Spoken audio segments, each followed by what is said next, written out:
हरे hello hello hello hello hello आवाज मोकळा करा. हरे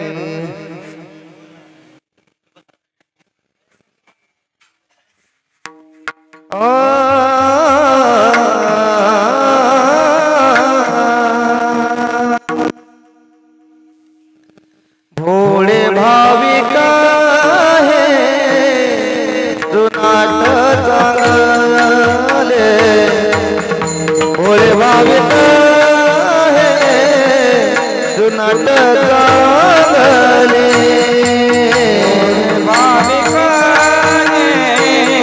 जुनाट चांगले भोळे भाविक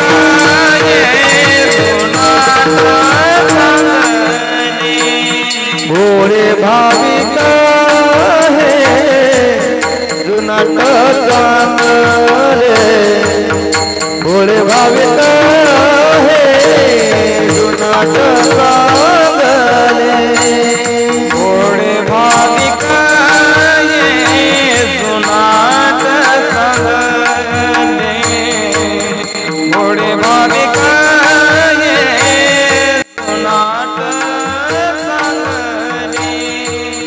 होय भक्ते भक्ति भावे होय कैसे केले भक्ति भावे मनवोनी चिंता नाही आमदास मनवोनी चिंता नाही आमदास होय कैसे केले भक्ति भावे होय कैसे केले भक्ति भावे मनवोनी चिंता नाही आमदास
भोळे भाविक हे जुनाट चांगले, भोळे भाविक हे जुनाट चांगले, होय तैसे गेले भक्तिभावे. म्हणून चिंता नाही आम्हा दासा, न भेव गर्ववासा जन्म घेता किंवा जन्म घेणे.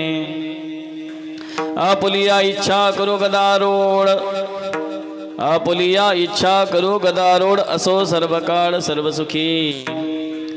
मनोनी चिंता नाही आम्हा दासा, न भेव गर्भवासा जन्म घेता.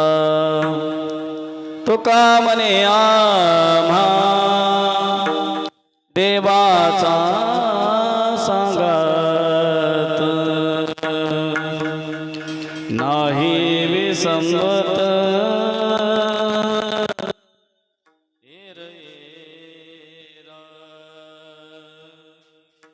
मनहुनी चिंता नाही आम्हा दासा, न भेवो गर्भवास जन्म घेता, जन्म घेता. विठ्ठल विठ्ठल विठ्ठल विठ्ठल विठ्ठल विठ्ठल. सच्चिदानंद रूपाय विश्वोत्पत्त्यादि हेतवे तापत्रय विनाशाय श्रीकृष्णाय वयं नमः. ओम नमः परमहंसाय स्वादित चरणकमल चिन्मकरंदाय भक्तजनमानस निवासाय श्रीरामचंद्राय. समचरण सरोजं सानिगाम्बुदाभं जगन्निहितपाणिं मण्डनं मण्डनानां.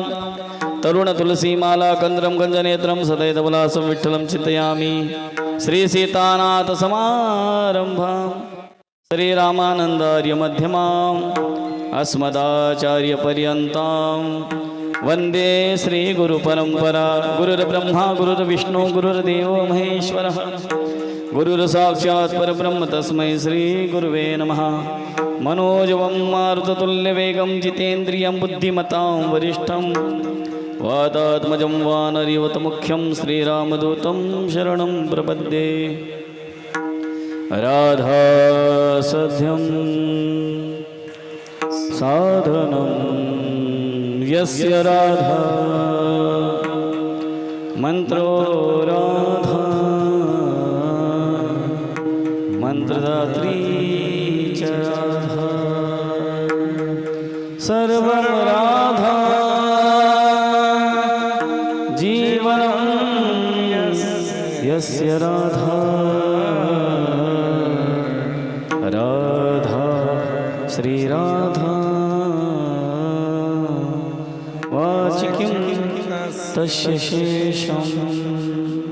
श्रीराधा मेरी स्वामिनी, मैं राधे जी को दास. जन्म जन्म मोह दीजियो, श्री वृंदावन को वास. श्री राधे श्री वृंदावन को वाह.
हे जुनाट चांगले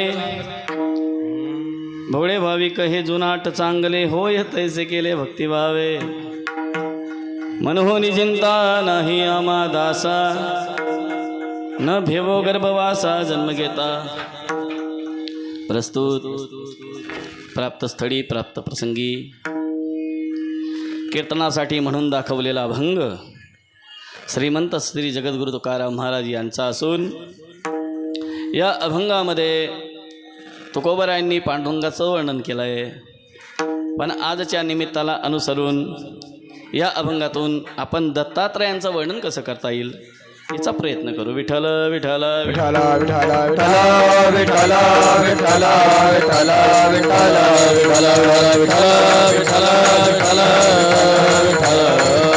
विठाला विठाला विठाला. तापी मैयाच्या काठी बसलेलं पुण्यपावन हे सावखेडा गाव आणि या गावामध्ये प्रतिवर्षी श्री दत्तात्रेय भगवान दत्त जयंतीच्या निमित्ताने हा कार्यक्रम दरवर्षी हा उत्सव होत असतो. आणि याही वर्षी तो होतोय, फक्त थोडा एक दिवस लेट होतोय. याचं कारणही असं आहे की परिसरामध्ये अनेक ठिकाणी हा उत्सव साजरा केला जातो आणि म्हणून सगळ्यांच्या उपस्थितीने सगळ्यांच्या सुंदर अशा सहकार्याने हा उत्सव संपन्न व्हावा त्यासाठी. आणि खरी गोष्ट म्हणजे काल मलाही जमणार नव्हतं, म्हणून आज ही कृपा झाली. भगवान दत्तात्रय यांचा दरबार आहे. श्री गुरुदेव उर्दुबाहू महंत ज्यांची आम्ही नित्य आराधना करतो असे आमच्या किशोरी श्री राधाराणी, आणि त्यांचंच नाव आमच्या महाराजश्रींचं आहे श्री राधेपुरीजी महाराज. महाराजांचे त्यांनी खूप खूप दंडवत प्रणाम. त्यांच्यासाठी जोरात टाळी वाजवायची सगळ्यांना. असे संत महंत आहेत म्हणून ही पृथ्वी अजून सुरक्षित आहे. त्यांनी हात वर केलाय. कीर्तनात लोकांना 2 मिनटं सांगा, हात वर करा. विठोबा रखमाई. आपला विठोबा 2 मिनटं सुद्धा उभा राहत नाही. पण एवढ्या अनेक वर्षापासूनची ही साधना, त्यांनी हात उभा जर नाही केला, या संतांनी स्वतःच्या शरीराद्वारे तप नाही केलं, त्यांनी हात उभा नाही केला तर जग आडवं झाल्याशिवाय राहणार नाही. ते जग सुरक्षित राहावं म्हणून संत आपल्या शरीराला कष्ट देऊन अनेक प्रकारचं तपाचरण करत असतात. त्याच पद्धतीने जे स्थानपती आहेत, जे थानापती आहेत, ज्यांचा सहवास आपल्याला नित्य प्राप्त होत असतो, सुंदर असं ज्यांच्या चेहऱ्यावर आभा आहे. खरं म्हणजे टिकली पावडर लावून चेहरा भुरा करता येतो, पण चेहऱ्याला चमक ही फक्त साधनेने प्राप्त होते. जगातल्या कोणत्याही प्रोडक्टने चेहऱ्याला चमक प्राप्त होऊ शकत नाही. आणि असे साधनाशील असणारे थानापती महंत रजनीशपुरीजी महाराज या संतांच्या सहवासाने, त्यांच्या सान्निध्यामध्ये ही आजची सेवा सगळे संत महंत मंडळी आपल्या कीर्तनामध्ये विराजमान आहेतच. त्या पद्धतीने ज्यांच्या माध्यमातून आपल्या सगळ्यांचं दर्शन मला प्राप्त झालं ते आपल्या परिसरातील एक वैभव भागवताचार्य,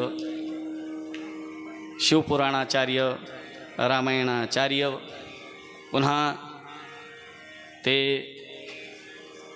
वैदिक कार्यही करतात. उरला वेळ तर ट्रॅक्टर घेऊन शेतात बी जातात. त्यांनी आमच्यासाठी एक बी काम सोडलेलं नाही.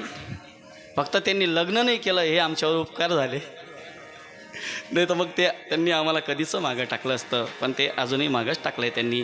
पण शरीर ब्राह्मणाचं असूनसुद्धा जे तत्त्व आहे ना, ते सगळे वारकऱ्याचे तत्त्व त्यांच्या ठिकाणी आहेत. असे आमचे जगदीश महाराज कुलकर्णी किनोद यांच्या माध्यमातून आपल्या सगळ्यांच्या दर्शनाचा योग मला प्राप्त झाला. आणि त्याच पद्धतीने त्यांच्या शेजारी आमचे महेश पाटील खरं म्हणजे वारकरी व्यक्तिमत्व आहे, पण मी नेहमी पाहत असतो की ते जिथं कोणी जाऊ शकत नाही, जे छोटे छोटे लोक ज्यांच्याकडून बिचाऱ्याकडून नाही साधलं जात पैशांच्या संबंधाने, तर त्यावेळेला ते त्यांच्या घरी जाऊनसुद्धा श्रीमद भागवताची सेवा नित्य ते आपल्या वाणीतून करत असतात. असे आमचे महेश महाराज आहेतच. आणि त्या पद्धतीने आमची सगळी ही गुणीजन मंडळी आहे. त्याच्यामध्ये आमचे महेश महाराज आहेत, आमचे आदरणीय गजानन महाराज आहेत, आमचे आदरणीय श्याम महाराज मोंडाळेकर आहेतच, पुन्हा आमचे आदरणीय यशवंत महाराज. यशवंत महाराज, यशवंत नाव ऐकल्यासारखं आहे. जाऊ द्या. तर पूर्वकालीन होता कोणतरी, गेला तो आता.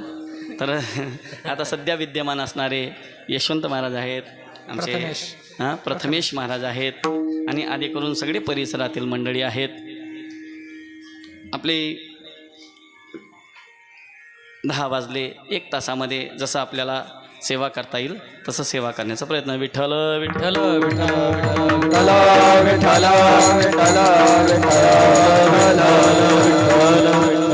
खरं म्हणजे दत्त जयंतीचा उत्सव हा संबंध भारतामध्ये त्यात महाराष्ट्र, MP वगैरे या भागामध्ये जास्त विशेष करून तो उत्सव साजरा केला जातो. आता दत्तप्रभूंचं प्रागट्य कसं झालं, कोणत्या वेळेला झालं, ते सगळं आपल्याला ज्ञात आहेत. कारण की आपण नित्य काय करत असतो, दत्ताची सेवा करत असतो. सावखेडा आणि हे जे परिसरातील सगळे गावं आहे, किनोद गाव असेल किंवा इतर सगळे गावं असतील, त्या गावाचं एक अनुष्ठान म्हटलं तरी हरकत नाही, असं हे दत्त मंदिर आणि असं हे देवस्थान आहे. दत्तप्रभू भागवतामध्ये जर विचार केला, 8व्या क्रमांकाचा भगवान विष्णूचा अवतार म्हणजे कोण आहे? दत्तप्रभू आहे. दत्तात्रय महाराजांचं प्रागट्य कसं झालं सगळ्यांना माहिती आहे, पण माहिती याचं तात्पर्य असं नाही की आपण त्याचं वर्णन करू नये. त्याचं वर्णन केल्याने आपल्या स्मृतीला उजाळणी भेटते आणि आपल्या वाणीचं काय होतं, आपल्या वाणीचं तप होतं, आपली वाणी पवित्र होतं. का? पुण्यवंत भावे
त्याच पद्धतीने आमचा तोडका मोडका आवाज आपल्यापर्यंत पोहोचवण्याचं कार्य ज्यांच्याकडं दिलेलं आहे, आपल्या परिसरातील एक वारकरी व्यक्तिमत्व जे दरवर्षी पंढरपूरला आदरणीय श्री भागवताचार्य किशोर महाराजजी यांच्यासोबत ते वारीला असतात आणि तिथेही त्यांची सेवा असते. आपल्या परिसरामध्ये सुद्धा त्यांची सेवा असते. आमचे असे बाळाभाऊ हे सुद्धा उपस्थित आहे, त्यांची साऊंड सिस्टीम आहे.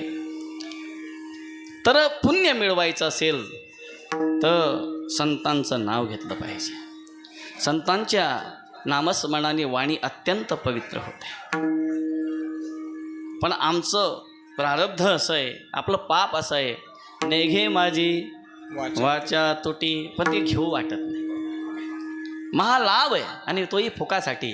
पण नेघे माझी वाचा दुसरंच काहीतरी घे, गुटखा घे, तंबाखू घे, दिवसभर पिचिक चालू राहतं.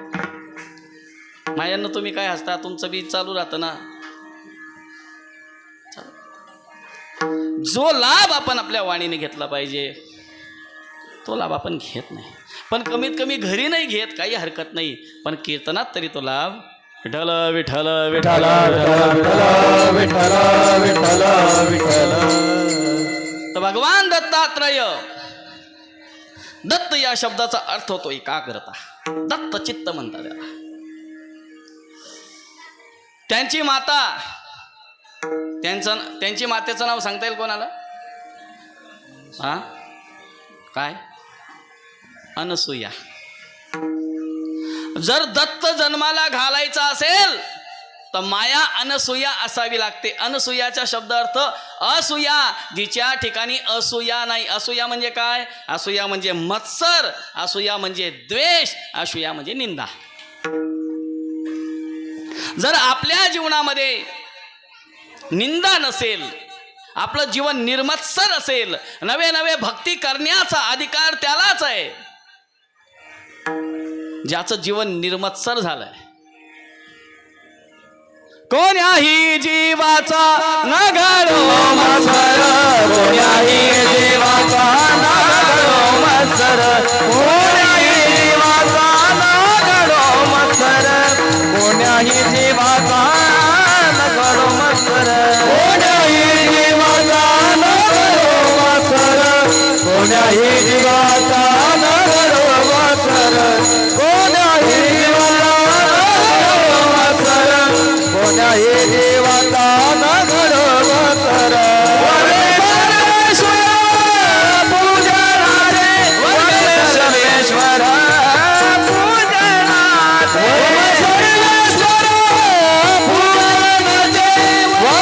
सर्वेश्वर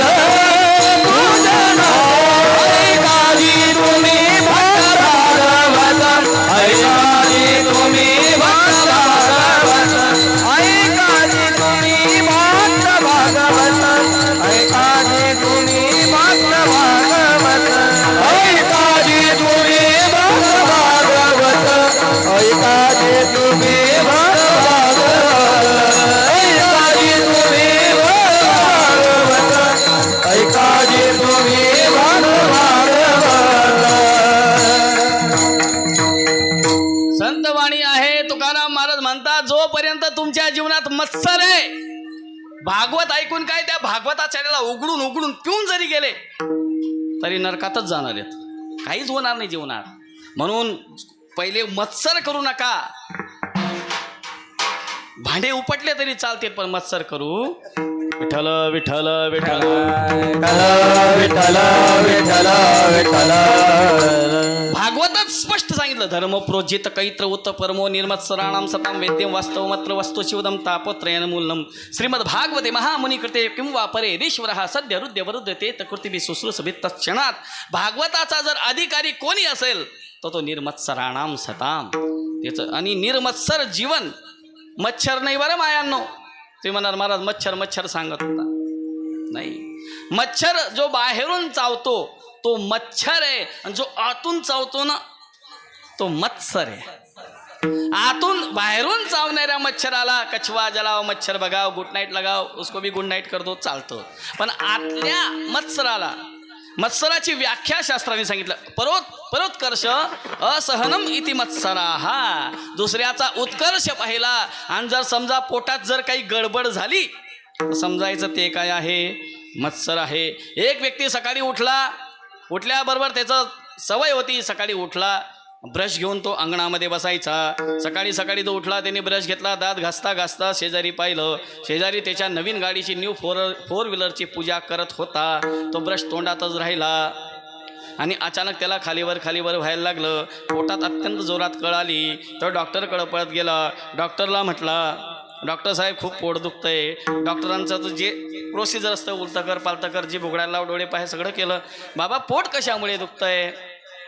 काही उलटं सुट्टं खाल्लं का? म्हणे नाही, आम्ही खानदेशी लोक संध्याकाळी खिचडीशिवाय दुसरं काही खात नाही. काही ठिकाणी तेल टाकतात, काही बिन तेलाचे टाकतात वरून, पण आम्ही संध्याकाळी खिचडीच खातो. म्हणून तेही नाही. मग काही बाबा सकाळी काही खाणं झालं का? म्हणे नाही, उठलो आणि लगेच दुखायला लागलं. दुखायचं काय कारण? कधीपासून दुखायला लागलं? म्हणे बघा शेजारच्याचं माझं कधीच जमत नाही, त्याचं तोंडसुद्धा मला पाहू वाटत नाही, पण तिची फोर व्हीलर पाहिली आणि तेव्हापासून माझं पोट दुखायला. डॉक्टर म्हणे मग त्याच्यावर एकच पर्याय आहे, तुम्ही 4 व्हीलर घे, तुझं एखादं विकून दे. विठ्ठल विठ्ठल विठ्ठल याला मत्सर म्हणतात, तदरहितानाम निर्मत्सराणाम. आणि त्या व्यतिरिक्त आपलं जीवन असावं.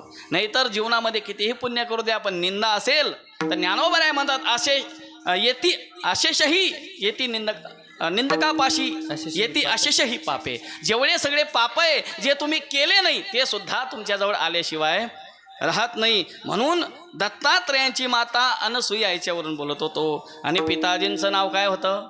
अत्री. अत्रीचा अर्थ नत्री, ज्याच्या ठिकाणी 3 गोष्टी नाही, ज्याच्या ठिकाणी काम क्रोध लोभ नाही, जो काम क्रोध विरहित आहे तो अत्री. आणि अशी अत्री आणि अनुसया यांच्या घरी त्यांचा प्रादुर्भाव झाला.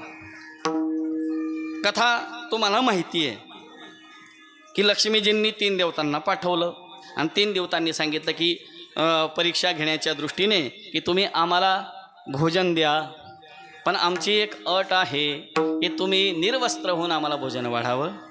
आता मला सांगा, कोणता ऋषी कोणता साधू एखाद्या महिलेला सांगेल? नाही सांगणार. पण ती परमपतिव्रता होती म्हणून तिने दिव्य दृष्टीने पाहिलं तर हे 3 देवता आहेत आणि माझी परीक्षा घेण्यासाठी आलेत. ते अत्यंत पतिव्रता असल्यामुळे अत्रीजवळ गेली, अत्रींचं चरणोदक घेतलं आणि त्या 3 देवतांवर शिंपडल्याबरोबर ते 1 दिवसाचे बालक झाले. आता मला सांगा, लहान बालकासमोर 1000 वस्त्र घातले काय आणि निर्वस्त्र राहिले काय, काही फरक पडतो का? काहीच फरक पडत नाही. म्हणून त्यांना दुग्धपान, त्यांना पाहिलं अनुसयाला अंतःकरणामध्ये तो अमृताचा पाझर फुटला, त्यांना दुग्धपान करवलं. इथं लक्ष्मी माता विचार करतायत, खूप दिवस झालं आपले पती काही आले नाही. फोन लावून पाहता स्विच ऑफ येतो, व्हॉट्सॲपही बंद आहे, व्हिडिओ कॉलसुद्धा होत नाही, काहीच होत नाही. आणि मग त्यावेळेला नारदांच्या माध्यमातून कळालं की असा असा प्रकार झाला आहे. आणि मग त्यावेळेला शरणागती म्हणून अनुसया मातेजवळ गेल्या, अनुसया मातेला शरण गेल्या. अनुसया माता न सांगितलं आमचे पती आम्हाला परत करा. अनुसया माता म्हटली पाळण्यामध्ये घेऊन जा. आता मला सांगा, पाळण्यातला पती चालेल का हो कोणाला? घेऊन जा. आता कसं घेऊन जावं? आता मोठे असले तर ओळखता येतात, लहान मुलाला कसं ओळखावं? पण बघा, माणसाला जेवढं आई ओळखत नाही ना, तेवढं त्याची पत्नी ओळखत असते. म्हणून खानाखुना सगळं माहिती असतं. आणि म्हणून पाहिलं, महालक्ष्मीने पाहिलं आपल्या पतींच्या वक्षस्थलावर भृगु ऋषींची लात आहे, कौस्तुभमणीचं चिन्ह आहे, म्हणून त्यांनी धारण केलं. भगवान शंकराचा नीलकंठ दिसला, त्यांनीही त्यांना धारण केलं. आणि ब्रह्मदेव तर मग शेवटी तेच उरले. पण त्या 3 देवींनी अनुसया मातेला प्रार्थना केली की आमचे पती पूर्ववत करा. आणि त्यावेळेला कृपापूर्वक त्यांनी त्यांना पूर्ववत केलं. पण ते जात असताना अश्रू आले त्या अनुसया मातेच्या अंतःकरणामध्ये की तुमची मला सवय लागली आहे, तुम्ही निघून जाल तर माझं कसं होईल? त्यावेळेला 3 देवतांनी आशीर्वाद दिला. आणि 3 देवतांनी आशीर्वाद दिल्यामुळे ब्रह्मदेवाच्या आशीर्वादाने भागवतानुसार आणि शिवमहापुराणानुसार चंद्र झाला. भगवान शंकराच्या अवताने दुर्वासांचा प्रादुर्भाव झाला. आणि भगवान विष्णूच्या प्रादुर्भावाने दत्तात्रयांचा काय झाला? प्रादुर्भाव झाला. बोल दत्त महाराज की जय. विठ्ठल विठ्ठल विठ्ठल. आणि दत्तात्रय भगवानचे 3 शिर आहेत. हे 3 शीश कशाचं प्रतीक आहे? तसं तर ब्रह्मदेव पंचानन होते, एक त्यांचं कापून टाकलं म्हणून चतुरानन राहिले.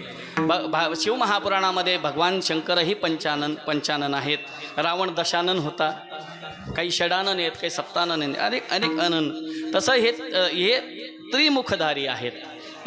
तर याचं प्रतीक असं मानलं जातं की ब्रह्मा विष्णू आणि महेश या 3घांचा समन्वयित जो अवतार आहे, जो विग्रह आहे, तो भगवान दत्तात्रय आहे. विठ्ठल विठ्ठल विठ्ठल विठ्ठल. आणि प्रत्येक देवताचं एक प्रतीक म्हणून त्यांनी ते सगळ्या गोष्टी, वेदही धारण केले, त्रिशूलही धारण केलेलं आहे.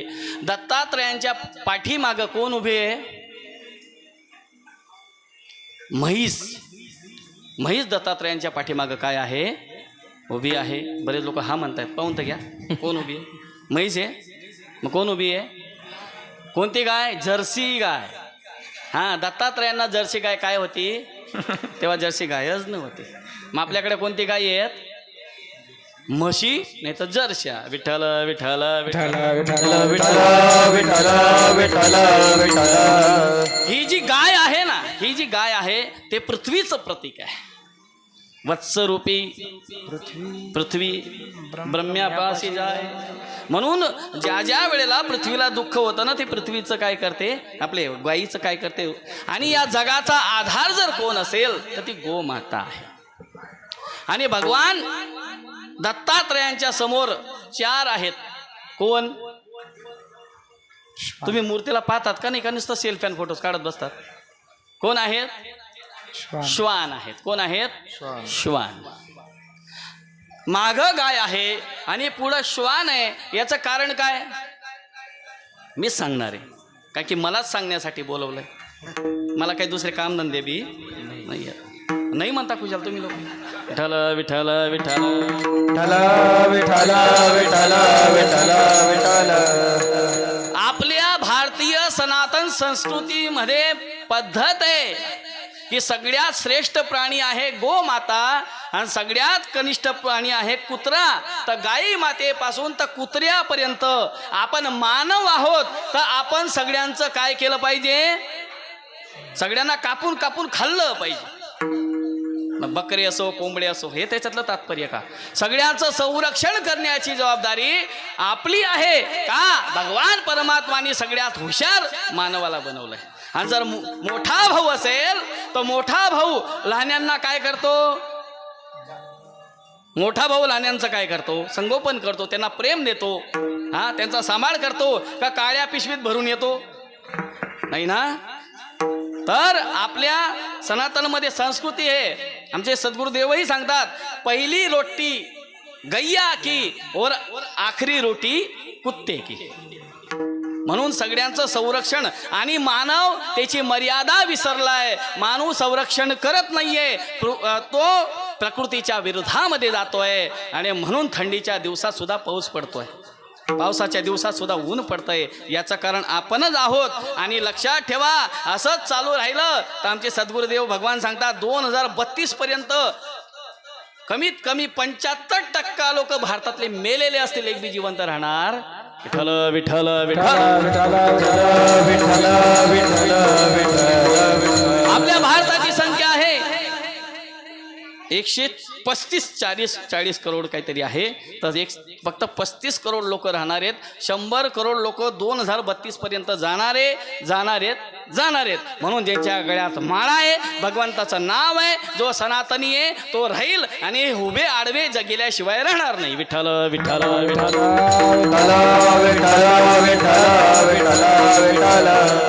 आणि हे जे 4 स्वरूप आहेत ना, हे 4 स्वरूप मुक्तीचे स्वरूप आहेत. की तुम्ही जर दत्तात्रय प्रभूला शरण गेले ना, तेणे मुक्तीचारी साधीला तेने मुक्तीचारी, साधीला तेने मुक्तीचारी, साधीला तेने मुक्तीचारी. देवाची द्वारी उभा क्षणाभरी, देवाची द्वारी उभा क्षणाभरी, देवाची द्वारी उभा क्षणाभरी, देवाची द्वारी उभा क्षणाभरी. तेरे मुक्तीचारी साधिये, तेरे मुक्तीचारी साधिये, तेरे मुक्तीचारी साधिये, तेरे मुक्तीचारी साधिये. मुखे मना हरी मुखे मना, हरी मुखे मना, हरी मुखे मना, हरी मुखे मना, हरी मुखे मना, हरी मुखे मना, हरी मुखे मना.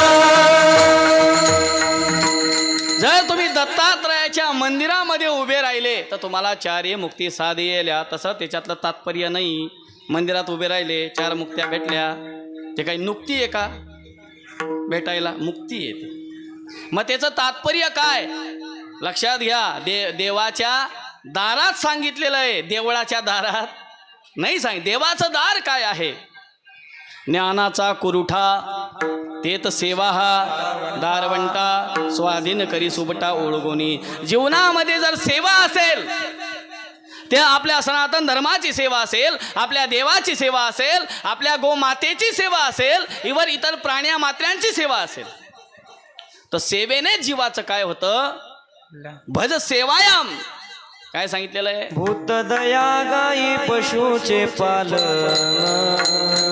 तानिल्या जीवन वनामाजे तानिल्या जीवन वनामाजे तानिल्या जीवन वनामाजे भूत दया गाई पशुचे पालन तानिल्या जीवन वनामाजे तानिल्या जीवन वनामाजे तानिल्या जीवन वनामाजे. सेवा करण्यासाठी आपल्याला विशिष्ट काही करायची गरज नाही. भूत दया गाई पशूंचे पालन. बघा शब्दांकडे लक्ष द्या. भूत दया सगळ्या भूतांवर, म्हणजे भूत म्हणजे ते ज्यांना आपण भूत म्हणतो ते नाही बरं.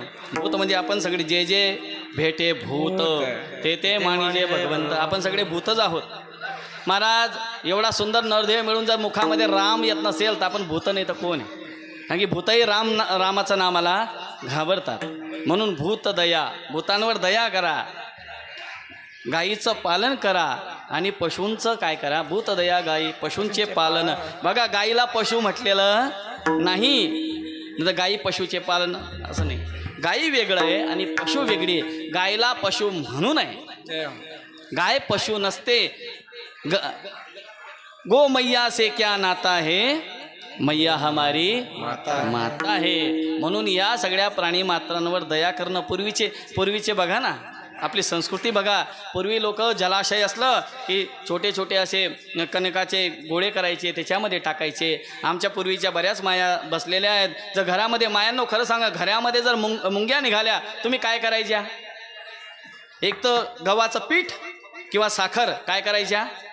घरात टाकायच्या का? घराच्या बाहेर कुठंतरी टाकायच्या आणि त्याच्या वासाने ते बरोबर काय व्हायच्या, ते म्हणजे मारलं जात नव्हतं.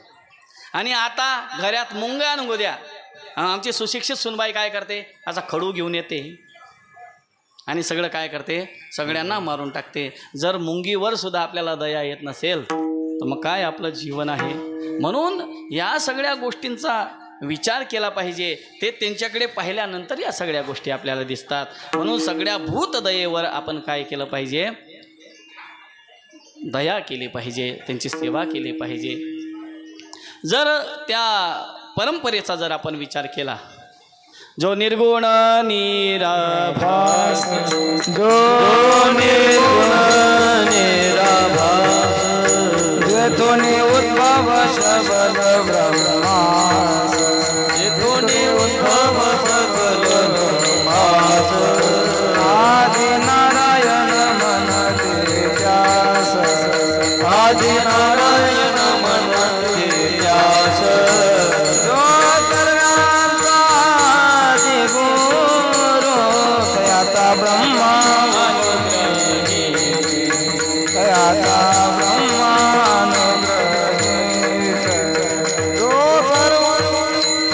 आदि गुरु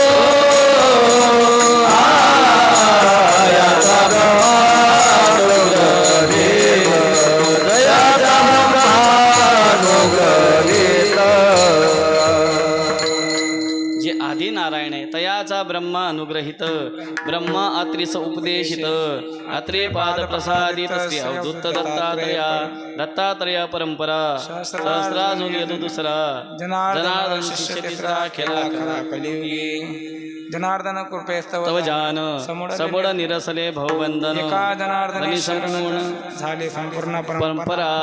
ही जी परंपरा आहे दत्तात्रयांची परंपरा, अत्रि ऋषीपासून मग त्यांनी जनार्दन स्वामींना गुरु केलं आहे आणि शिष्य केलं आहे आणि जनार्दन स्वामींनी एकनाथ महाराजांना शिष्य केलं आहे. ती त्यांची ती दत्त परंपरा आमच्या ज्ञानोबरायांची, तसं तर आमच्या ज्ञानोबरायांचे रामानंद संप्रदायाशी सुद्धा त्यांचं संलग्न आहे. त्यांचे पिताजी होते ना विठ्ठलपंत, ते भावानंद होते.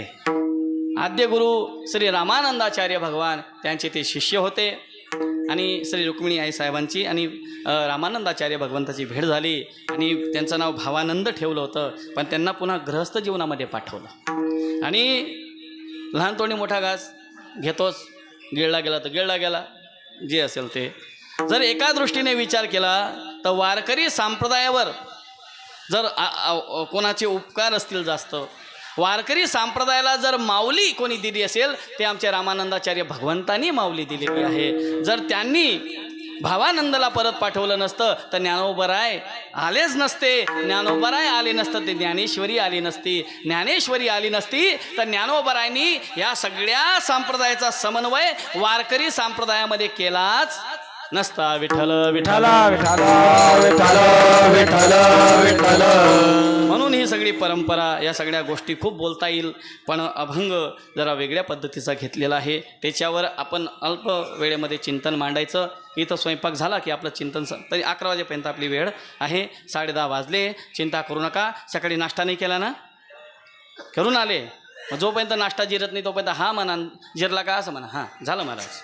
विठ्ठल विठ्ठल विठ्ठल. अभंग जो घेतलाय त्या अभंगामध्ये तुकोबराय भगवान परमात्माच्या संबंधाने आपली स्थिती वर्णन करतायत की आमची स्थिती कशी आहे. खरं म्हणजे आपली स्थिती कशी आहे. आपल्याला मनुष्य देह मिळाला आहे आणि या मनुष्य देहामध्ये सगळ्यांच्या मनामध्ये एकच इच्छा असते. जे संसारिक लोक आहे, आधी करून तर आता सगळ्यांनाच तीची इच्छा असते, पण जास्त करून संसारिक लोकांची एक साधारण इच्छा आहे, ल्यावे खावे बरे असावे संसारी. ल्यावे खावे बरे असावे सदैव. ल्यावे खावे बरे असावे सदैव. ल्यावे खावे बरे असावे सदैव.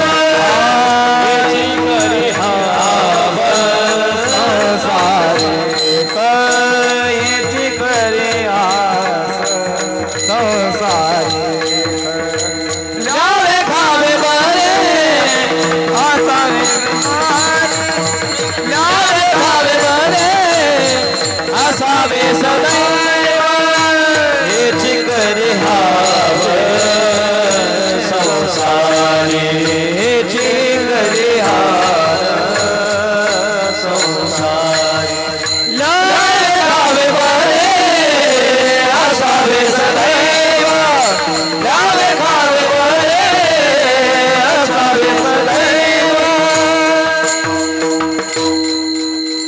प्रत्येकाच्या मनामध्ये एकच इच्छा आहे, चांगलं लिहावं, चांगलं खावं आणि सगळं चांगलं असावं. सांगा बरं, तुमच्यापैकी कोणाची इच्छा नाही चांगले कपडे पाहिजे अंगावर? हात वर करा. त्याचे जे ते बी फाडून टाकतो मी आता.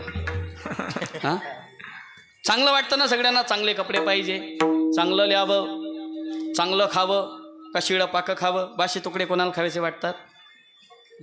चांगलं खावं आणि सगळं घरामध्ये चांगलं असावं अशी प्रत्येकाची अपेक्षा आहे. आणि नाही आहे का? सगळ्यांकडे आहे. आजच्या स्थितीमध्ये सगळ्यांकडे. मला सांगा, पूर्वीचा काळ, इथं बरीच जुनी मंडळी बसले, त्यांच्या वडिलांचा काळ असेल किंवा जुनेही काही असतील, त्यांच्या काळामध्ये जास्त कपडे होते का अंगावर घालायला? असं मी ऐकलं आहे, कारण की मी तेवढा म्हातारा नाही, थोडासाच म्हातारा आहे. मी असं ऐकलं आहे की 2-3 भाऊ असले की 2-3 भावांमध्ये एकच शर्ट राहायचं. हां बघा, त्यांनी सांगितलं. त्यांना नका पाहू, मला पहा, ते गावातले नंतर पाहून घ्यायचे. ज्याला बाहेर गावी जायचं त्यांनी तो शर्ट घालायचा. बाहेर गावून आलं तो शर्ट धुवायला टाकायचा आणि ते शर्ट धुवून परत त्या खुंडीला टांग. ज्याला बाहेर गावी जायचं त्यांनी तो शर्ट घालायचं, बाकीच्यांनी फाटलेल्या बनेंवर राहायचं. अशी ती तेव्हाची परिस्थिती होती. आणि माता भगिनी देखील बिचारी अक्षय तृतीया आणि दिवाळी व्यतिरिक्त जर रक्षाबंधन वगैरे आलं तर मग तिसरी साडी जीवनामध्ये, नाही तर 2 साड्यांवर वर्षभर भागवायची. पूर्वीचा काळ. आता कसं आहे बघा, मी सावखेड्यात अजून गावात घुसलो नाही आणि आता घुसायचं बी नाही, मला जायचं आहे. पण खरंच सांगा मायांनो, तुमच्या घरात कपाट आहे का? हा आहे. त्या कपाटामध्ये कोणाचे कपडे? ह्यांचे कपडे का कोणाचे कपडे? तुमचेच कपडे, यांचे कपडे नाही. या बिचाऱ्यांचे कपडे कुठंतरी इकडं टांगलेले तिकडं टांगलेले, आणि ते बी लवकर सापडत नाही. समजा तुम्हाला जर राग आला, तसं तर तुम्ही सगळे एकनाथ महाराजांची अवतार, शांती ब्रह्म. कोणी काही बोललं तरी तुम्हाला कधीच राग येत. तुम्हाला माहिती राग काही परवडणार नाही, कारण की इथं उठताच चहा लागतो आणि राग करणाऱ्याला राख खावी लागते. चहा बी कोणी देत, पाला पाचोडा तोडावा लागतो. म्हणून हे साधूवनं बी काही सोपं, मला सोडा मी बावळट आहे, पण हे साधूवनं काही सोपं नाही महाराज. इंद्रियांचं दमन करावं लागतं, सवयी मोडाव्या लागतात, सगळ्या गोष्टी. राग येत नाही, आणि यदा कदाचित समजा राग आला, असं नवीनच लग्न झालं असेल आणि तरुण रक्त असेल, आणि रागा जो म्हटला मला असं बोलते, चाललो मी घर सोडून, असं जरी म्हटलं तरी कमीत कमी 2 जोडी कपडे सोबत पाहिजे. ते कपडे सुद्धा सापडत. शेवटी विचार, माझे कपडे कुठे आहेत, सांग लवकर. तेवढ्या तिपट्टीमध्ये बस करा, चहा ठेवते. तो म्हणे हां, मग थोडंसं आलं टाक म्हणे त्याच्यामध्ये. आपला राग तिथल्या तिथं जातो. आलं टाकलं की आपलं सगळं गेलं. इथं तसं नाही बरं का महेश महाराज, बरोबर आहे ना? हां, इथं तसं नाही आहे. त्याचं नवं आहे म्हणून विचारलं. इथं तसं नाही आहे. इथं सगळी पूर्व परीक्षेची तयारी असते बरं. इथं मी कोणाचं घर ढुंकून पाहत नाही, पण अजूनही तुम्ही तुमच्या घरात जाऊन पहा. माता भगिनींच्या साड्या तर साड्या कपड्यात असतातच, पण सुटकेसमध्ये सुद्धा 4-5 साड्या ऑलरेडी भरून ठेवलेल्या. समजा राग आला, मग त्या साड्या काढा, त्या भरा, त्या निवडा. याच्यात राग जस निघून गेला तर त्यापेक्षा बॅग उचलायची, एवढी सगळी तयारी. बरोबर, एवढे सगळे कपडे. बरं, त्याच्यातही कॅटेगरीज आहे. आता साधू लोकांसमोर बसून त्या गोष्टी करू नये. त्याच्यातही कॅटेगरीज फक्त देण्याच्या वेगळ्या असतात, त्याला कोणीच हात लावत नाही. ते फिरून फारून. आणि आता एक नवीन निघालाय महाराज, मला सुद्धा कथेमध्ये साड्या भेटतात. म्हणजे मी नाही नेसत, माझी आई नेसते. तुम्ही म्हणाल महाराज इतर साडी नेसत असतील, नाही. मग ते मला का देतात मला आत्ता समजलं. ते फिरून फारून येतात. नातेवाईकांमध्ये ते काही चालत. मग आमचे महाराज लोक आहेत ते कुठं पाहणार आहेत, ते बी चालले. तर हे देण्याच्या वेगळ्या, नेसण्याच्या वेगळे, वेगवेगळे प्रकार आहेत. एवढं सगळं कपाट भरलेलं असून सुद्धा माता भगिनींचा एक जागतिक प्रश्न असतो की उद्या लग्नाला जायचंय, पण एकही माझ्याजवळ साडी चांगली आहे का नाही, हा प्रश्न. म्हणजे एवढं असताना सुद्धा मनाला समाधान आहे का? मनाला समाधान नाही, मनाला सुख नाही. वास्तविक सगळ्या गोष्टी, चांगलं खावं. महाराज आता उपाशी राहण्याची पाळी फार कमी लोकांवर आहे, फार नाहीच्या बरोबरच. का सरकार एवढं धान्य पुरवतो, सगळ्या गोष्टी, म्हणजे खायला चांगलं आहे, लिहायला चांगलं आहे. सरकार 2.5 लाख रुपये 2.5 लाख रुपये तुम्हाला काय म्हणतात त्याला, घरकुल सुद्धा देत आहे आपल्याला, घर बांधायला. म्हणजे एवढी सगळी सुविधा असताना सुद्धा आपल्या मनात समाधान नाही.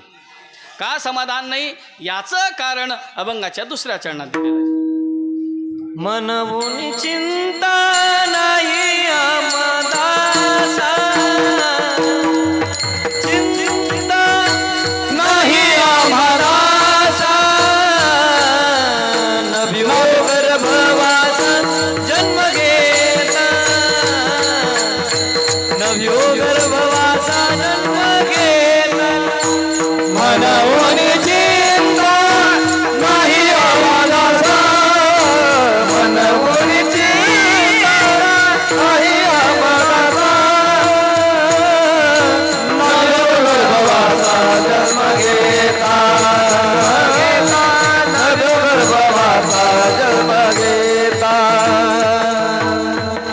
तुकोबराय म्हणतात आम्हाला चिंता नाही आणि आम्हाला भीती नाही, पण आपल्या ठिकाणी चिंताही आहे आणि आपल्या ठिकाणी भीती सुद्धा आहे. चिंता ह्या गोष्टीची आहे, चिंता या गोष्टीची मला मिळेल का, आणि भय या गोष्टीचं आहे की जे मला मिळालंय ते तर कोणी हिरावून घेणार नाही ना, कोणी चोरून घेणार नाही ना, माझ्यापासून कोणी काढून घेणार नाही ना. म्हणजे चिंता आणि भीती आपल्या जीवनामध्ये एवढी असल्यामुळे आपल्याला असलेल्या गोष्टीचं कधी समाधान वाटत नाही, आणि दुसऱ्याचं पाहिल्यावर ते प्राप्त करण्याची इच्छा झाल्याशिवाय राहत नाही. पण तुकोबाराय म्हणतात आमच्या जीवनामध्ये कोणत्याही प्रकारची चिंता नाही. तसं संतांचं जीवन पाहिलं, संतांच्या जीवनामध्येही कोणतीही चिंता नसते. आणि जर समजा चिंता असली तर ती चिंता स्वतःची नसती. तुका म्हणे चिंता वाटे, तुका म्हणे चिंता वाटे, तुका म्हणे चिंता वाटे, तुका म्हणे चिंता वाटे. कोण भेटे सांगे सा, कोण भेटे सांगे सा. चिंता वाटे, तुका म्हणे चिंता वाटे. कोण भेटे सांगे सा, कोण भेटे सांगे सा. देव कृपा करील माझ, देव कृपा करील माझ. तुम्ही शिवपुराण उघडा, शिवपुराणचा तुम्ही ते 5-6 अध्याय जे सुरुवातीचे ते पाहून घ्या. भागवताचे 5 अध्याय पाहून घ्या. त्याच्यामध्ये शौनकादिक ऋषींना चिंता आहे, पण ती स्वतःची नाही, जगाची चिंता. या जगाचं कसं होईल. म्हणजे संतांच्या ठिकाणी स्वतःची कोणत्याही प्रकारची चिंता नसते आणि भय असण्याचा प्रकारच नाही. का आमा हरिष्या दासा काही भय नाही, त्रैलोकी देव उभा मागे पुढे उभी पुढे संकट. पण आपल्या जीवनामध्ये चिंता सुद्धा आहे. आता इथं बसलेल्या पैकी सगळे लोक सगळे निश्चिंत बसले असतील का? नाही, काही लोकांच्या डोक्यात चिंता असेल. महाराजनी तर आत्ताशी कीर्तन चालू केलं. हा काही साला 1 वाजेपर्यंत आवरणार, साला बिलावतील बरं मनातल्या मनात. ही काय असते? चिंता असते. काही लोकांना ही चिंता असेल की स्वयंपाकामध्ये आज काय बनवलं असेल. काही लोकांना ही चिंता असेल की आजचं दुपारचं तर भागलं, संध्याकाळचं काय करायचं. आणि एक जागतिक चिंता महिलांना तर असं असतं, आजचं भागलं उद्या काय भाजी करायची. म्हणजे ही सगळी चिंता, निरर्थक चिंता आपल्या जीवनामध्ये असते. आणि त्यामुळे सगळं असताना सुद्धा जीवनामध्ये समाधान संतांना म्हणावं लागतं. चित्ती असू द्यावे बाबांनो, समाधानी राहा रे दादांनो. तरी आपलं जीवन सुखी नाही, समाधानी नाही. पण संतांचं तसं नाही आहे. तुकोबाराय म्हणतात म्हणून चिंता नाही आम्हा दासा, आम्ही देवाचे दास आहोत. आणि न भेवो गर्भवासा जन्म घेता, आम्हाला कोणत्याही प्रकारची चिंता नाही. आणि सगळ्यात मोठी भीती मरणाची आणि गर्भामध्ये जाण्याची, ती भीतीसुद्धा आमच्याजवळ नाही. पण ते सांगत असताना तुकोबारायांनी एक शब्द वापरला आहे व्याकरण दृष्टीने, म्हणून. म्हणून हा शब्द, म्हणून शब्दामध्ये फार फार मौज आहे. एक शब्द आहे याला हितवार्थबोधक अव्यय म्हणतात. एक आहे म्हणून आणि दुसरा आहे पण. हे 2 शब्द असे आहेत ना, आहे ते हितवार्थबोधक अव्यय आहेत. पण दोघांमध्ये फार फरक आहे. ज्या 2 वाक्यांमध्ये पण लागतं ते मागचं वाक्य काय करतं? खोडून टाकतं. पण जिथं म्हणून शब्द लागतो त्या पुढच्या वाक्याला धरून ते अपेक्षित असतं. कशा पद्धतीने? आता कशाचे दिवस चालू आहेत? तुम्ही तरी सांगा, कशाचे दिवस चालू आहेत? हां, वा, तुमचं तर काय, लग्नाचे दिवस चालू. आणि लग्नामध्ये काय करतात? काय करतात? लग्नच करतात, दुसरं काय करतील? हां, तर मग एखाद्या व्यक्तीने सांगितलं की बाबा आपली मुलगी ग्रॅज्युएशन वगैरे झालेलं आहे, सगळ्या गोष्टी व्यवस्थित आहे, आपल्याला एक छानसा मुलगा बघा, चांगला मुलगा बघा, थोडा गरीब असेल तर चालेल, पण खानदानी मुलगा पाहिजे, निर्व्यसनी पाहिजे, माळकरी असेल, महाराज असेल तर उत्तमच आहे. असं तो म्हटला. नाही, लोक नाही म्हणत, तो म्हटला. लोकांना दारुड्या पाहिजे, तो पैसावाला पाहिजे, दारुड्या पाहिजे. दारुड्या असल्या तरी चालेल, पैसावाला पाहिजे. हां, तर मग त्यांनी सांगितलं, मग स्थळ पाहणारे पाहतात बिचारे, जे स्थळ पाहणारे लोक असतात. ते एकाने स्थळ पाहिलं, तो आला म्हणे भाऊसाहेब तुमच्या मुलीला चांगलं स्थळ घेऊन आलो. म्हणे कोणत्या भागातून? तुमचे नातेवाईक कोणत्या भागामध्ये? नाही, नागपूर नागपूर साईडला. हां, तो एकच झाला. नागपूर साईडला, नागपूर साईडचा मुलगा पाहिला आहे असं. वा वा वा वा. मग पहिलं विचारलं जातं, का हो घरदार? म्हणे घरदार नाही आहे. म्हणे मग वाडा आहे. वाडा काय आहे? वाडा माहिती ना तुम्हाला? पूर्वी वाडे असायचे. आणि नुसता वाडा नाही, वाडेवर वाडा, वाडावर वाडा, असे 18 वाडा मिळून एक त्यांचा वाडा आहे म्हणे. म्हणे एवढा मोठा वाडा आहे? म्हणे हां. वा वा वा, चांगलं स्थळ शोधलं तुम्ही, पण एक अडचण आहे म्हणे. म्हणे काय? एवढा वाडा आहे पण सगळा वाडा पडून गेलाय. राहायला 10 बाय 10ची खोली आहे. मग तो वाडा काही कामाचा आहे का आता पण लावल्यामुळे? म्हणजे जाऊ द्या, वाड्याचं काय आहे, पोरं नाही तरी आता घरी राहत नाही. कुठं राहतात? मुंबई, पुणे, नाशिक वगैरे राहतात. तिथंच बायकोला बी घेऊन जातात, तिथं त्यांचं घर घेतील. जाऊ द्या म्हणे, त्याचं काही नाही. वाड्याचं काही हरकत नाही, जाऊ द्या म्हणे. जमीन वगैरे किती? म्हणे जमीन विचारू नका. म्हणे विचारू नका म्हणजे? अहो इतकी जमीन आहे तुम्ही विचारू नका. म्हणे किती आहे? रोड लगत किनोदपासून तर भुसावळपर्यंत सगळी त्यांचीच जमीन आहे. चालेल ना तुम्हाला? 7-12ची उतारे घेणार नाही मी, चालेल ना? एवढी त्यांची जमीन आहे. म्हणे एवढा जमीनदार? हो खूप मोठे जमीनदार आहेत ते. म्हणे वा वा वा. पण ती जमीन एवढी पडीक आहे, तिच्यात कुसळसुद्धा उगवत. सांगा आता त्या जमिनीचं काय करायचं? पण तो मुलगीचा बाप म्हणला जाऊ द्या ना, 1 पोता गहूचं 1 पोता ज्वारी बाजरीचं देऊन टाकेल मी, काय अडचण आहे, काय टेन्शन नाही. तरी कोणता आता मुली शेतीमध्ये जातात. जाऊ द्या, काही टेन्शन नाही, जाऊ द्या. आई वडील कसे आहेत? म्हणे आई वडील विचारू नका. म्हणे हे बी विचारू नका. ओ त्यांच्यासारखे सज्जन माणसं पूर्ण जळगाव जिल्ह्यामध्ये नाही आहेत. धुळे जिल्ह्यात आहेत, जळगाव जिल्ह्यातच नाही आहे म्हणे असे. एवढे सज्जन माणसं आहेत. तुम्ही कशाची वाट पाहता?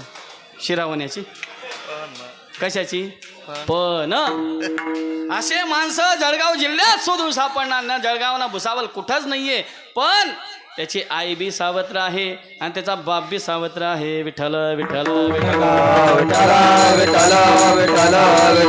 लक्षात आलं तर ठीक, नाही तर नंतर सांगतो तुम्हाला. हा, त्याची फी वेगळी लागेल म्हणे. मग त्या माणसाने विचार केला, जाऊ द्या, पिकलेलं पान आहे, आज नाही तर उद्या गळून पडेल. नाहीतरी माझ्या मुलीला संसार त्या मुलासोबत करायचा आहे. हे म्हातारींचं काय आहे? नाहीतरी माझी मुलगी गेल्या गेल्या घर फोडल्याशिवाय राहणार. माझा तेवढा विश्वास आहे, ती घरात टिकणारच नाही महिनाभर बी.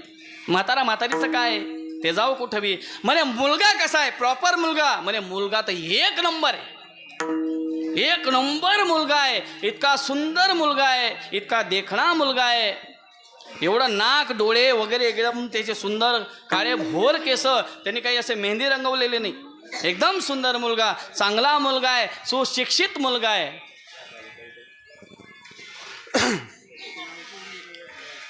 आवरू का कीर्तन मग आता? शिरावताला. पण चांगला मुलगा आहे, पण असं आहे, त्याला काही समजत नाही आणि तो कोणाचं ऐकत नाही. विठ्ठल विठ्ठल मला सांगा, एवढं वर्णन केलं, त्याचा काही फायदा झाला का? काही उपयोग आहे का? जाऊ द्या, तुम्हाला अजून एक छोटंसं उदाहरण सांगून देतो. एक व्यक्ती फिरत सावखेडा गावामध्ये आला. हो द्या, मला काही जेवायचं नाही आहे गावात आता. हां, सावखेडा गावात आला आणि गावात आल्यानंतर त्या व्यक्तीने, या गावातील कोणी श्रीमंत व्यक्ती असेल त्याला विचारलं, का हो कामावर ठेवता का? मी बाहेरगावचा व्यक्ती आहे, तुमच्या गावी कामधंदा काही असेल तर सांगा. त्यावेळेस तो सावकार म्हटला, तो धनाढ्य व्यक्ती म्हटला, बाबा काम काय करतो? म्हणजे तुम्ही जे सांगाल ते काम करतो मी, मला सगळं येतं. सगळं येतं म्हणे. हो म्हणे, तुला शेतीचे कामं म्हणे नांगरण्यापासून पुढे तेवढंच माहिती मला, पेरण्यापासून नांगरण्यापासून अजून काय करतात सांगत चला. हां, लावणी करण्यापासून, नाचायची लावणी नाही, हां शेताची लावणी, ते करण्यापासून सगळे शेतीचे कामं काय येतात? मला येतात. म्हणे का हो?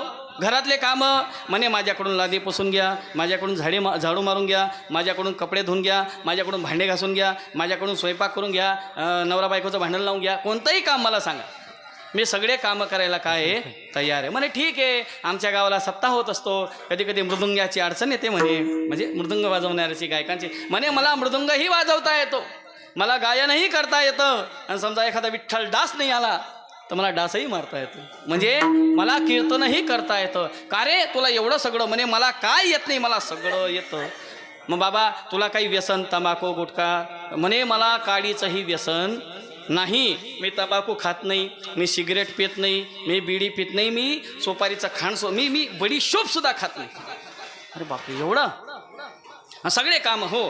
पगार? म्हणे मला पगार काहीच नको, फ्री ऑफ चार्ज, फक्त 2 वेळ जेवायला द्या. त्याला तर आश्चर्य, असंच माणूस पाहिजे का तुम्हाला? माझ्याजवळ आहे. ओ असा चांगला माणूस सापडणं शक्य नाही महाराज, अवघड आहे. तो म्हटला का रे एखादा दुर्गुण असेल ना, म्हणजे एक बी दुर्गुण माझ्यामध्ये एक बी दुर्गुण सापडणार नाही म्हणे. एखादा तर असेल नाही म्हणे, एक बी नाही म्हणे. टाईम होतोय, 11:15 वाजत आले, टाइमपास नको करू. सांग एखादा तरी दुर्गुण तू सांग. तो म्हणे मला एकच घाण सवय, हां मी कायम खोटं बोलत राहतो म्हणे. आता ज्याला समजलं त्याला धन्यवाद, बाकी जाऊ द्या. विठ्ठल विठ्ठल पण मी कायम खोटं बोलत राहतो. म्हणजे आतापर्यंत जेवढं बोलला ते काय बोलला? खोटं बोलला. तो म्हणे भाऊ जेवण कर आणि तुझ्या गावी जा. सांगण्याचं तात्पर्य पण या शब्दाने सगळं पुसलं जातं. पण म्हणून हा शब्द मागचं जे वाक्य आहे त्याला अधोरेखित करतं. मनोहोनी चिंता नाही, मनोहोनी भीती नाही. हो पण का चिंता नाही, का भीती नाही? म्हणे आम्ही ज्याचा अंगीकार केला तो कसा आहे? अभंगाचं प्रथम चरण. भोळे भाविक आहे जुनाट चांगले, भोळे भाविक आहे जुनाट चांगले, भोळे भाविक आहे जुनाट चांगले, भोळे भाविक आहे जुनाट चांगले. होय तैसे केले भक्ती भावे, होय तैसे केले भक्ती भावे. मनवून चिंता नाही आम्हालाचा, मनवून चिंता नाही आम्हालाचा. होय तैसे केले भक्ती भावे, होय तैसे गेले भक्ती भावे. मनोहोनी चिंता नाही आम्हाला, मननीय चिंता नाही आम्हाला.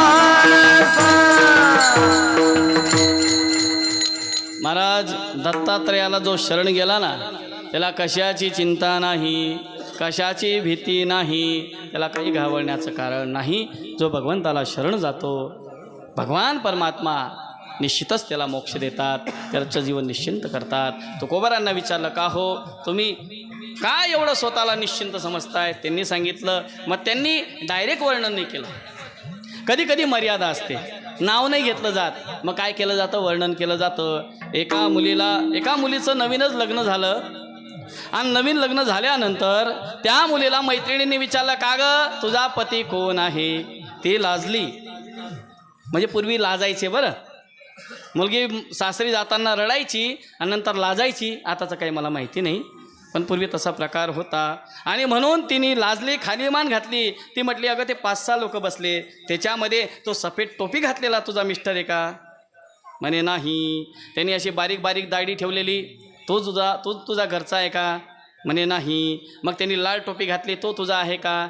म्हणे नाही. त्यांनी चष्मा घातलाय, तो तुझा आहे का? म्हणे नाही. म्हणे जो दिसायला सुंदर आहे त्यांनी चष्मा बी लावला नाही, त्यांनी दाढी बी ठेवलेली नाही, त्यांनी दाढी मिशी सगळं काढून एकदम व्यवस्थित जो टापटीप दिसतोय तो आहे का? लगेच त्यांनी खाली मान घातली. हा वर्णन ऐकलं, खाली मान घातली. म्हणजे कधी कधी वर्णनाच्या माध्यमातून पतीचं स्वरूप सांगितलं जातं. मग इथं ज्या भगवंताचं सानिध्य प्राप्त झालं तर त्या वर्णनाच्या माध्यमातून तर 5 प्रकारच्या उपाध्या सांगितलेल्या आहेत त्या देवाला.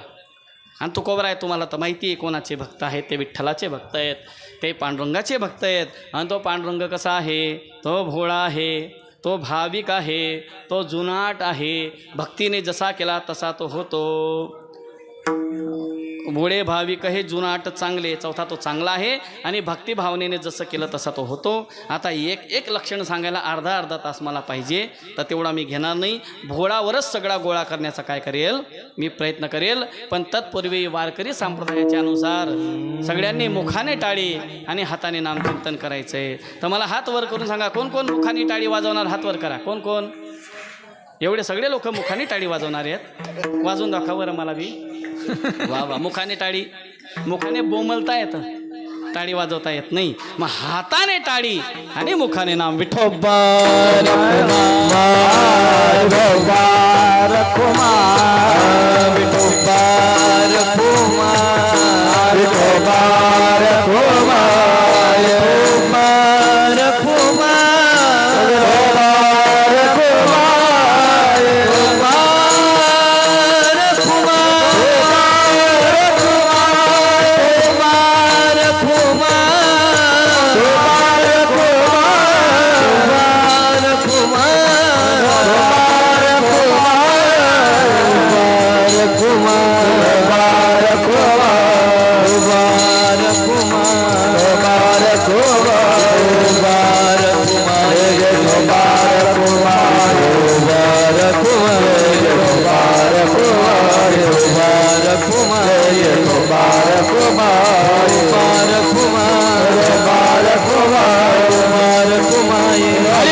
वा वा, फार दमले तुम्ही. टाळ्या वाजवून नामच घाम पुसून घ्या सगळ्यांनी, थकले असाल सगळे.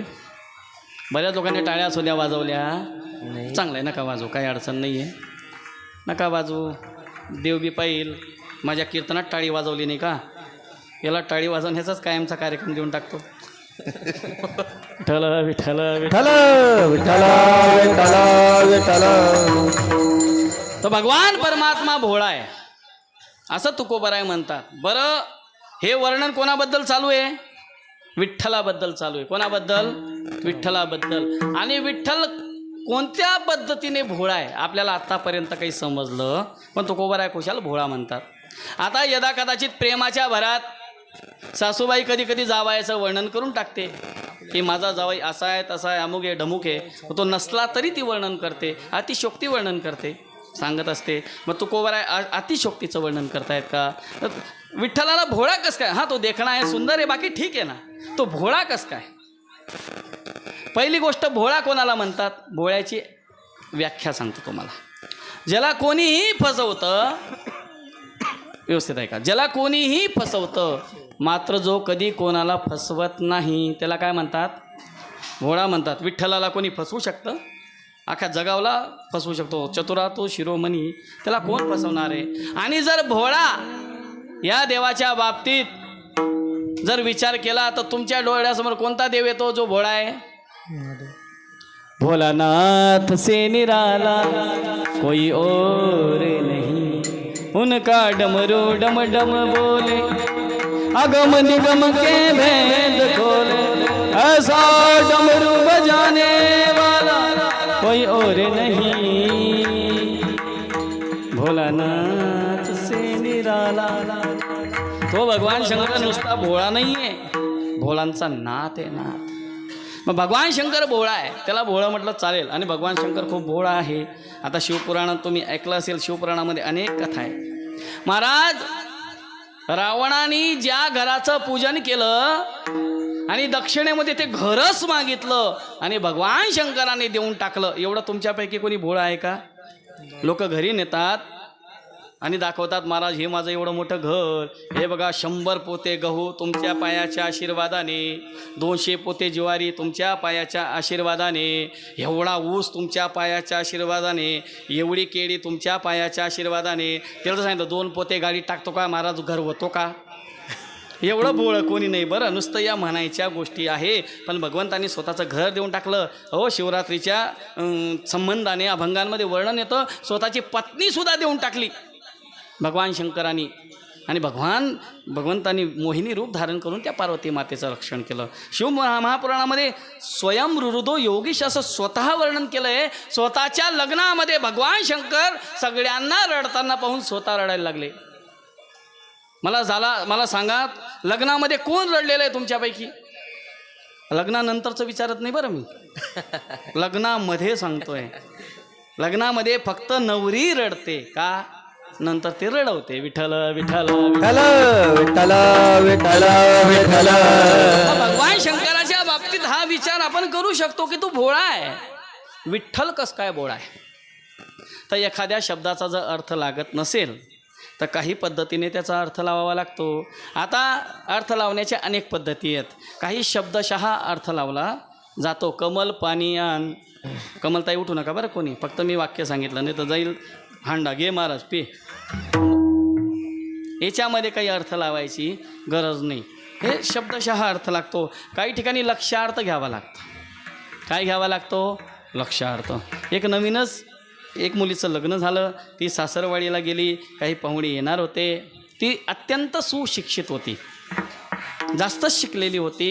आणि सासूबाईंनी तिला सांगितलं की बाई आपल्या घरी पाहुणे येणार आहेत, म्हणून तू काय कर, पुरण वाटायला घे. आता तिला पुरण कशाने वाटतात तिला माहिती नाही.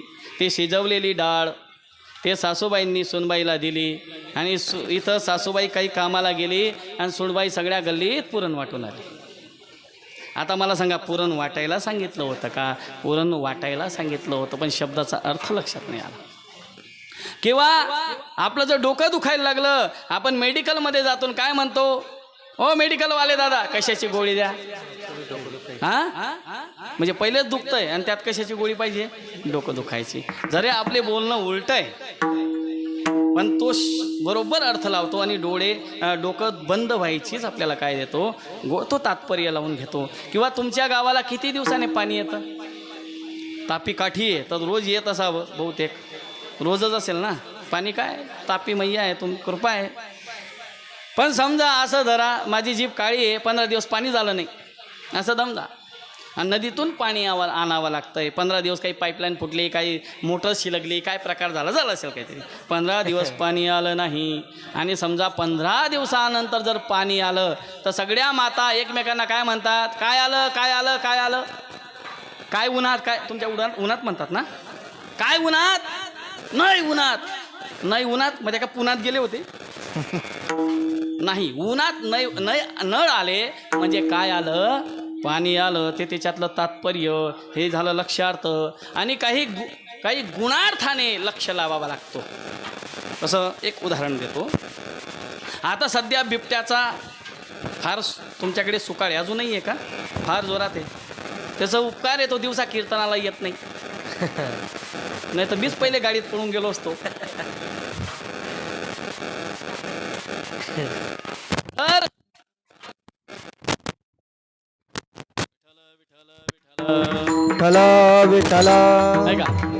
तर मग गुणसादृश्याने अर्थ लावला जातो. तर मग इथं विचार केला गेला की नाशिक भागामध्ये सुद्धा बिबट्याचा फार सुकाळ होता. अनेक मित्र त्याच्या मित्राला भेटायला आला आणि त्याने विचारले, का रे बाबा तुझा मुलगा कुठं राहतो? तो म्हणे तो ट्रेनिंग लांब राहतो, पंजाबला वगैरे. म्हणे कस काय? म्हणे आता तो येणार आहे, थोड्या वेळाने येणार आहे, तुमची भेट होणार आहे. असं म्हटल्याबरोबर त्याचा मुलगा आला आणि याला इतका आनंद झाला, बापाला इतक्या दिवसाने आला. वाघ आला. काय आला? वाघ आला. कोणाला म्हटला तो? मुलाला. वाघ आल्या म्हटलं हा घरात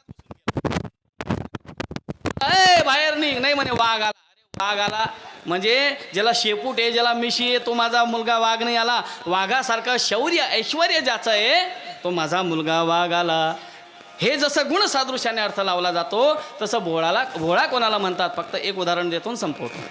शिवमहापुराणामध्ये चला, महापुराणकार समोरच बसले, काय चला. पण ज्या वेळेला एकदा लक्ष्मीने, आपल्या पार्वतीने विष्णू भगवंताला, लक्ष्मी मैयाला पाचारण केलं की तुम्ही आमच्या घरी या, त्यावेळेला त्यांनी स्वीकार केलं. आणि मग पार्वतीने भगवान शंकराला सांगितलं, चला आवरा लवकर. म्हणे का बरं? हे बरमुडा काढा, जरा चांगले कपडे घाला, आपल्या घरी पाहुणे येणार आहेत. आता भगवान शंकर ते गज चर्म व्याघ्रांबर कंठी शोभे असा त्यांचा तो कायमचा वेश. ते म्हणे नाही बरं आहे असं. नाही जमणार नाही. मग असं मस्त रेशमी वस्त्र काढून दिलं आणि ते रेशमी वस्त्र त्याची गाठ काही बसे ना. मग भगवान शंकरांनी काय केलं? करदोडा म्हणून साप काय केले? साप गुंडाळले. इकडं सुद्धा वर साप गुंडाळलं आणि त्यांना सांगितलं, बाबांनो तुम्ही फॉर्म मागं काढू नका, माझी इज्जत तुमच्या हातामध्ये आहे. आणि त्याच्यानंतर प्रकार असा झाला, भगवान विष्णू आले स्वागतासाठी. भगवान शंकर समोर गेले आणि समोर गेल्यानंतर मग गरुडावरी बैसोनी माझा कैवारी आला.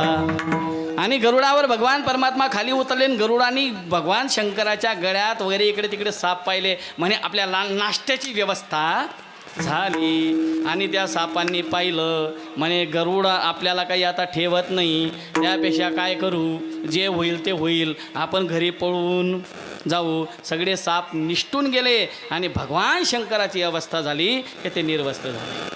पण त्यांना भगवान विष्णूला भेटत असताना तेवढं सुद्धा भान राहिलं नाही की आपले वस्त्र अंगावर राहिले नाही. इतका भगवान शंकर भोळा आहे. त्याच सादृश्याने नाचता नाचता नाचता नाचता नाचता देवाचा गळला पितांबर, देवाचा गळला पितांबर. नाचता नाचता नाचता नाचता नाचता देवाचा गळला पितांबर, देवाचा गळला पितांबर. नाचता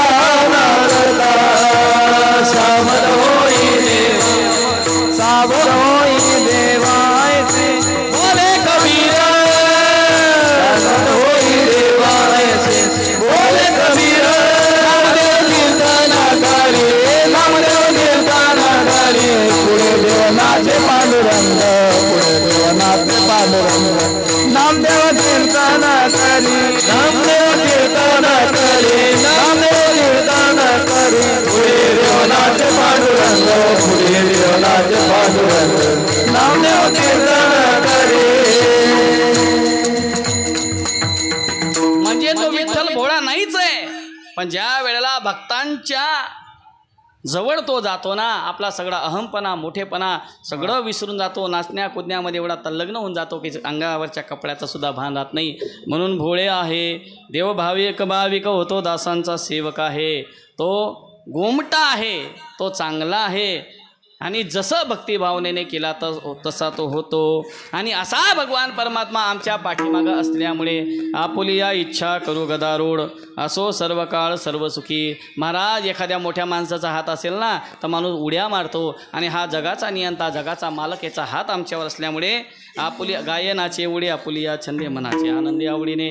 म्हणून आपुली या इच्छा गरू गदारूढ, असो सर्व काळ सर्व सुखी. त्यावेळेला तुकाराम महाराजांना विचारलं, महाराज तुम्ही असं म्हणताय, पण एखाद्या पुढाऱ्याचा हात आपल्या डोक्यावर असेल तर आपण उड्या मारतो. आणि तो पुढारीने जर पक्ष फोडला, पक्ष बदलला, आपल्याला सोडून निघून गेला, मग आपले कार्यकर्त्याचे सुद्धा काय होतात, हाल होतात. मग जर तुमचा देव असा असेल, तुम्हाला जर विसरून गेला, तर महाराज म्हणतात आम्ही देवाचं सतत चिंतन करतो आणि त्याचा परिणाम भगवान परमात्मा सुद्धा कधी आम्हाला विसरत नाही. अभंगाचं शेवटचं चरण.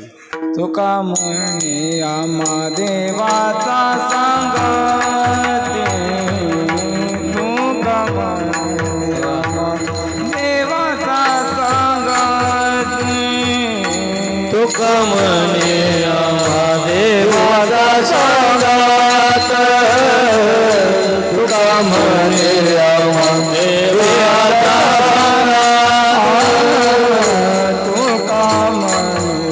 देवाचा सांगत, तुका म्हणे देवाचा सांगत, तुका म्हणे देवाचा सांगत.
सोई परम पद पावेगा सोई परम पद पावेगा नवी गर्भवासा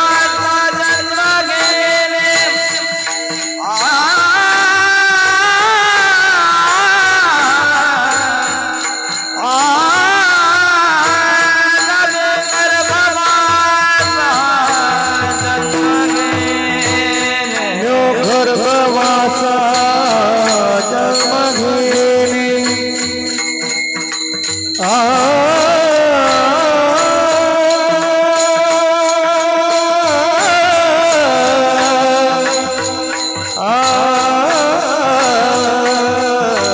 गर्भवासा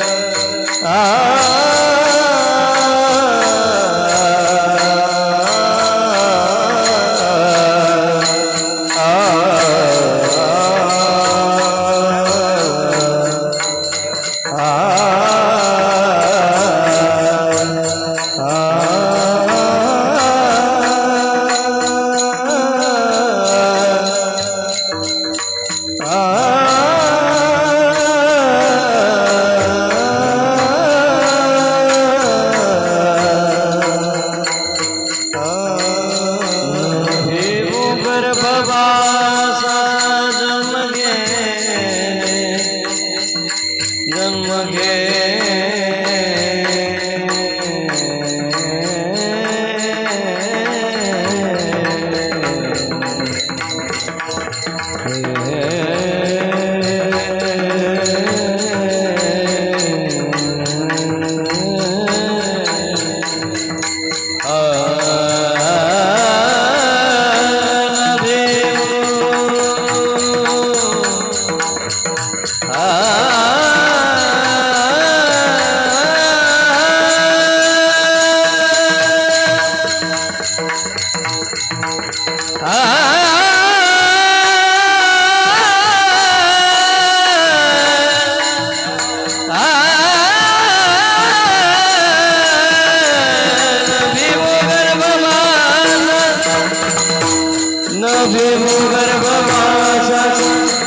घेणे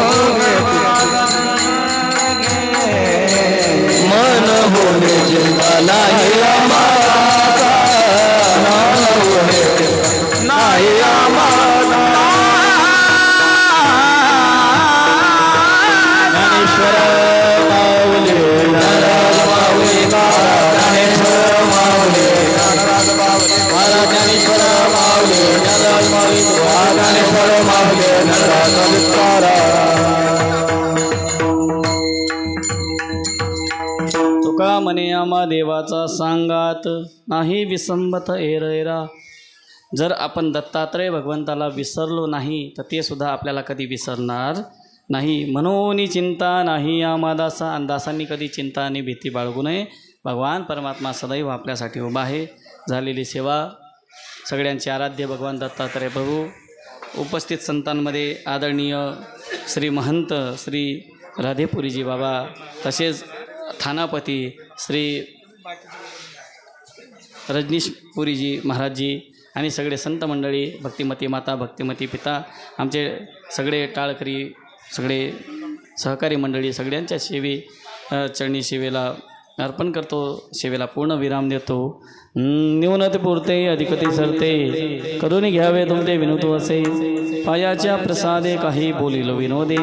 मद क्षमा करण्य संती नोहे अंगभूत उक्ती. नोहे या उपदेश तुमचे बडबडीलो शेष. तुमचे कृपेचे पोसणे जन्मोजन्मी तुका म्हणे विठ्ठल जय जय विठ्ठल जय विठ्ठल जय जय बोलिले तुझे मेरे वाकुडे उत्तरी अपराध महाराज तो नाही विचारिला एका रम्या मुला. अपराध महाराज तो म्हणे ज्ञानेश्वर पायापैकी करा अपराध महाराज